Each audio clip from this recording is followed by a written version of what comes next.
Това, което е написано за последното време, това е което ще се случва. Нищо ново под слънцето. По лицето на цялата земя, от години наред, всяка година има земетресение, има войни, има наводнения, има епидемии, има смърт, не бива както никога друг път. Има също така бедност. Хора умират от глад, докато в другия край хора, които се чудят вече какво да обличат, какво да ядат и какво да пият. Включително и България, ние, които се наричаме, сме много бедни. Да, но ако трябва да сравняваме с тези, които няма какво да ядат, а ние се чудим какво точно да купим и да вземем и да се оплакваме от всичко, наистина това се нарича неблагодарност. Трябва да сме благодарни за всичко, което имаме. За глътката въздух, за храната, за водата, за въздуха, за това, че Бог ни пази. За вярващите хора не трябва да се притесняват и не трябва да се страхуват от идващите неща, от лошите неща, които ще се случват по лицето на земята. Бог е обещал, че ще пази своите си. Бог е обещал, че благодата ще се умножава, когато беззаконието се умножава. Бог е обещал, че в последното време ще има много съживление. Съживление по лицето на земята. Бог ще разтърсва страната. Бог ще разтърсва нациите.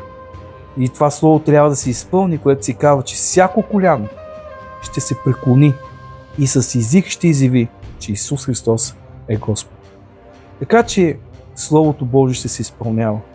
Така че дързайте в това последно време колкото лоши неща. Между другото да ви кажа, от години, в момента, в който пусна телевизията, новините и само лоши неща слушам. От години.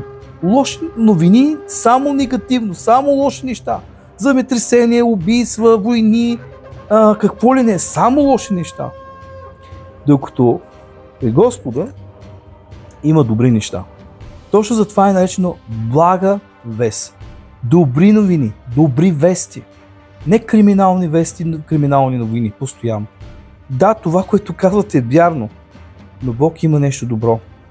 Добро за всеки човек.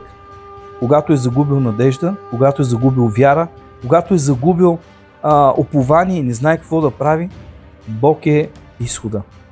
Бог е живата надежда. Исус Христос е Спасителят и Той е този, който прави чудеса и знамения. Така че Бог ще се прославя в това последно време. Бог ще се изявява мощно чрез своите хора, чрез църквата, така че чудесата и знаменията ще се случват и те се случват по лицето на земята. Така че това, което Бог е правил, Исус Христос е правил преди повече от 2000 години на земята, когато е бил, това каза и вие ще правите даже повече неща, по-големи неща от това, което аз съм правил. Какво ще рече това?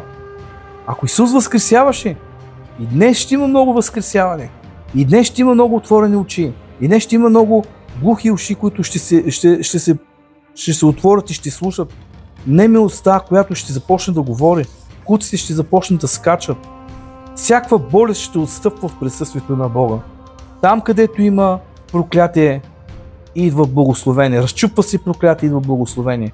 Силата на тъмнината ще отстъпва пред светлината на Бога. Затова казва, вие сте светлината, вие сте тези, които ще осветявате. Докато църквата е на земята, Бог няма да унищожи този свят. Но когато църквата се дигне от земята, когато се дигне, тогава вече ще дойде опустошаването на земята. Бог да ни благослови и да не се страхуваме и да не се притесняваме. Да се страхуват и да се притесняват тези, които са без Бог. Тези, които отричат Бог. Тези, които не искат да приемат Бога. Не искат да преклонят коляно и да дадат слава на Бога, а хулят Бога по всякакъв начин. Тежко е горко на такива хора, но благословение и вечен живот на всеки, който е приел Исус Христос в живота си.